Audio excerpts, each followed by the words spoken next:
بسم اللہ الرحمن الرحیم۔ السلام علیکم ورحمۃ اللہ وبرکاتہ۔ تمام سامعین و ناظرین کو میرے چینل علامہ زاہد حسین میں خوش آمدید کہتا ہوں، اور امید کرتا ہوں کہ آپ میرے چینل کو دیکھتے ہوں گے اور اللہ کی رضا کے لیے سنتے ہوں گے، اسے آگے پہنچاتے ہوں گے۔ میری کوشش یہ ہوتی ہے کہ میں صرف اور صرف اللہ اس کے رسول کی رضا کے لیے کچھ ایسی باتیں آپ کے سامنے رکھوں کہ جن پر ہم عمل کر کے دین دنیا کی بھلائیاں حاصل کر سکیں۔ سامعین ناظرین، آج اس موضوع پر لب کشائی کرنے کی سعادت حاصل ہو رہی ہے، وہ ہے آج کے دور میں جس طرح ماحول ہے، چھینا جھپٹی کا معاملہ ہے، چوری ڈکیتیاں ہو رہی ہیں، مختلف املاک کو نقصان پہنچایا جا رہا ہے، اور لوگ چھینا جھپٹی میں ڈکیتیاں کر رہے ہیں اور یہ کہتے ہیں کہ روزگار نہیں ہے، اس وجہ سے ہم چوریاں کر رہے ہیں۔ زمین میں فساد پھیلانا، اس سے مراد کیا ہے؟ زمین میں فساد پھیلانے سے مراد یہ ہے کہ جس سے مسلمان پریشان ہوں، جس سے مسلمانوں کی املاک کو نقصان پہنچے، جس سے دین اسلام کی آبیاری نہ ہو سکے، جس سے نبی علیہ الصلوۃ والسلام کی محبت کو نقصان پہنچے، دین اسلام کو نقصان پہنچے، اور ایسے گناہ معاشرے میں پنپے جو مسلمانوں کی اور دین اسلام کی بے عزتی کا باعث بنے۔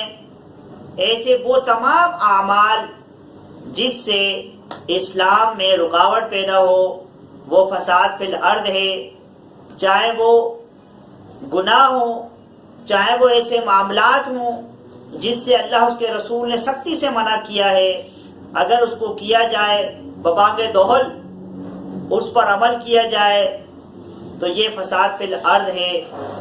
اللہ کریم نے بے شمار آیات میں اس چیز کا قلع کما فرمایا ہے کہ ہم نے کوئی بھی عمل ایسا نہیں کرنا جس سے اللہ اس کے رسول صلی اللہ علیہ وسلم کی ناراضگی ہمیں ملے اور دنیا بھی جہنم بن جائے، آخرت بھی جہنم بنے۔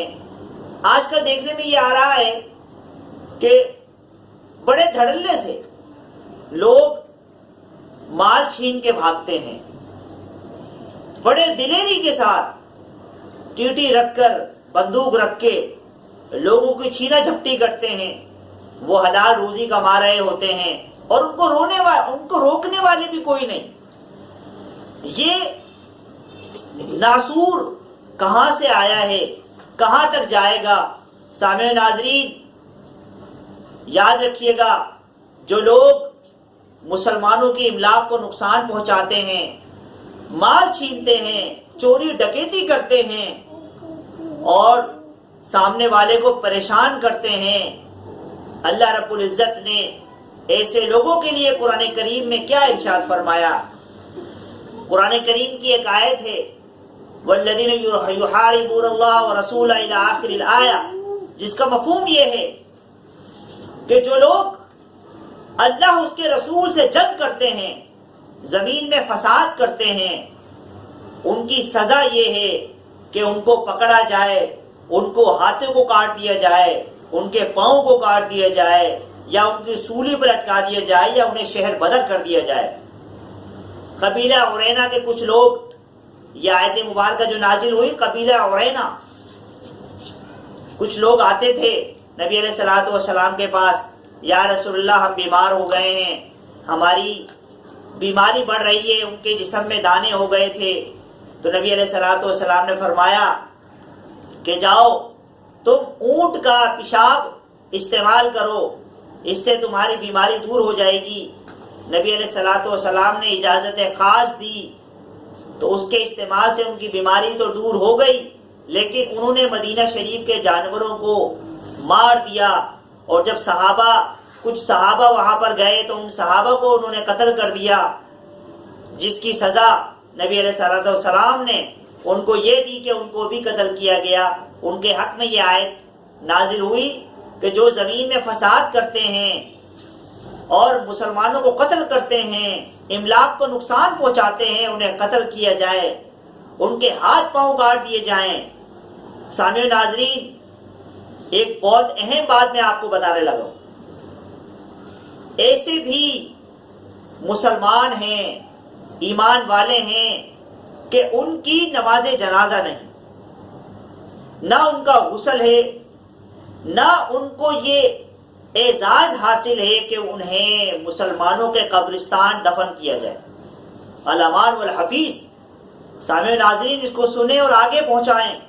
کیا پتا کسی کا دل جنبش اختیار کرے، کسی کے دل میں اللہ کا ڈر بیٹھ جائے، اور وہ شخص جو چھینا جھپٹی، ٹارگٹ کلنگ، دوسروں کا مال ہتھیانا، چوری کرنا، ڈکیتی کرنا، اس جیسے گناہ میں ملوث ہے، وہ باز آ جائے.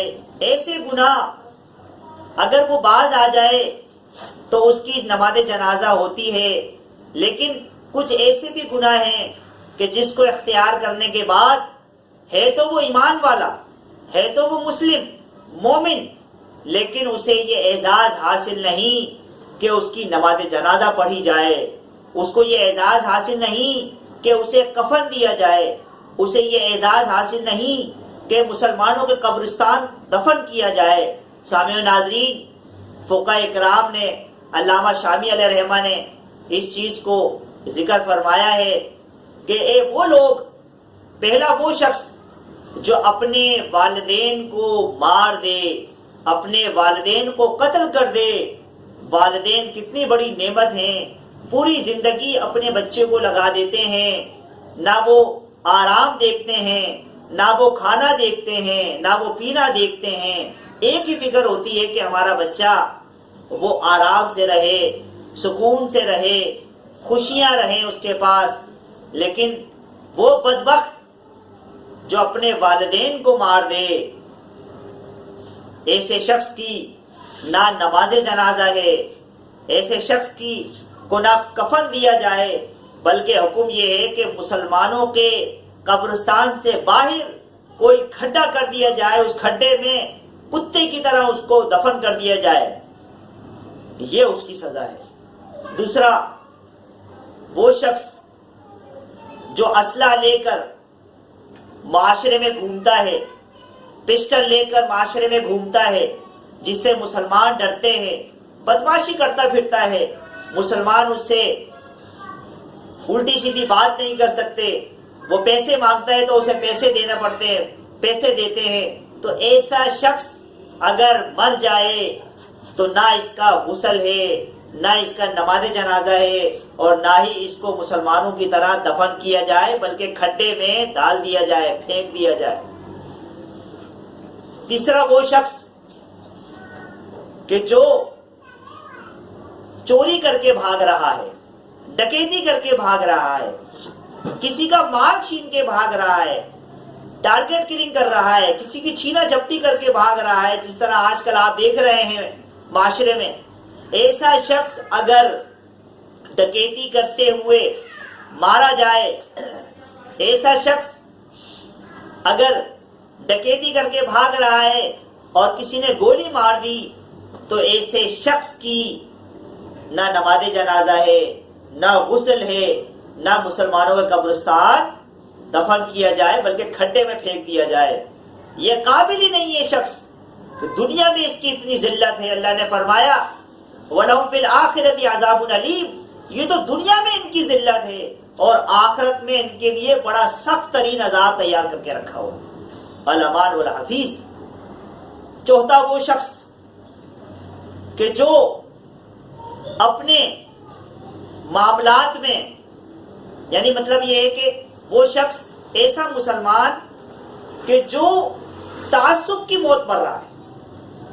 مطلب کہنے کا یہ ہے، ایک شخص کوئی بولی بولنے والا ہے، کوئی پٹھان ہے، کوئی مہاجر ہے، کوئی پنجابی ہے، کوئی سندھی ہے، کوئی بلوچی ہے، وہ سامنے والے شخص کی تعصب پرستی کی موت، دونوں آپس میں لڑ رہے ہیں، اور وہ اس طرح لڑ رہے ہیں کہ سامنے والا دوسری سپیکنگ کرنے والا ہے، یہ دوسرا جو مار رہا ہے یہ دوسرا مار رہا ہے کہ یا یہ پٹھان ہے اس کو مار دو، یا یہ مہاجر ہے اس کو مارو، یا یہ پنجابی ہے اس کو مارو، یہ بلوچی ہے اس کو مارو، یہ بہاری ہے اس کو مارو۔ تعصب کی جنگ میں کوئی اگر آپس میں مر گیا تو نبی علیہ السلام فرماتے ہیں اور فقہاء کرام فرماتے ہیں نہ اس کا غسل ہے، نہ نماز جنازہ ہے، نہ مسلمانوں کا قبرستان دفن کیا جائے۔ اور میرے آقا علیہ الصلوۃ والسلام ارشاد فرماتے ہیں القاتل والمقتول کلاہما فی النار، قتل کرنے والا اور جسے قتل کیا گیا ہے دونوں جہنمی ہیں۔ صحابہ نے عرض کی یا رسول اللہ جو قتل کر رہا ہے یہ تو سمجھ میں آتا ہے کہ وہ جہنمی ہے، لیکن جسے قتل کر دیا گیا وہ کیسے جہنمی ہے؟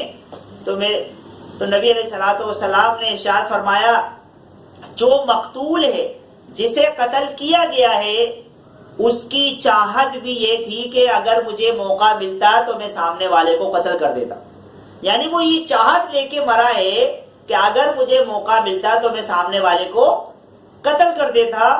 تو یاد رکھیے گا کہ تعصب کی موت مرنے والا نہ اس کا غسل ہے نہ نماز جنازہ ہے۔ جو قومیت کی موت مرتا ہے، کسی مسلمان بھائی کو مار دیتا ہے، اس کو جان سے ختم کر دیتا ہے، اس کا نہ غسل ہے نہ نماز جنازہ ہے، نہ مسلمانوں کا قبرستان دفن کیا جائے۔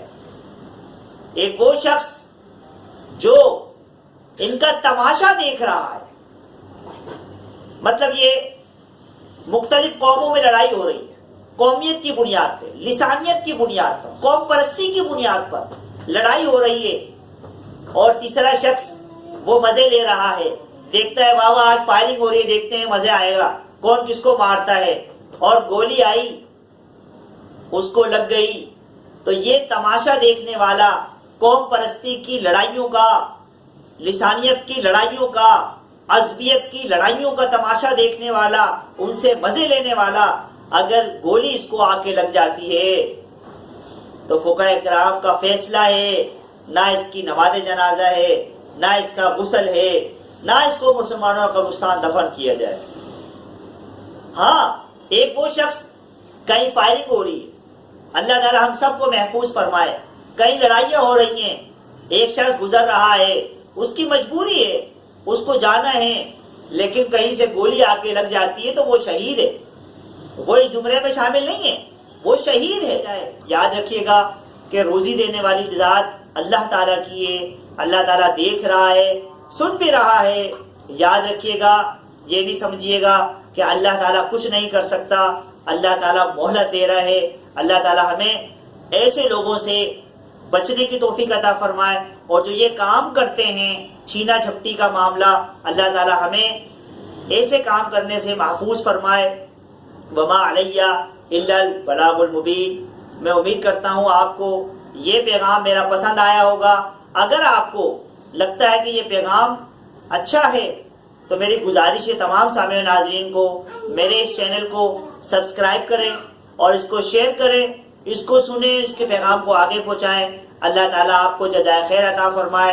والسلام علیکم ورحمۃ اللہ وبرکاتہ۔ پاکستان زندہ باد۔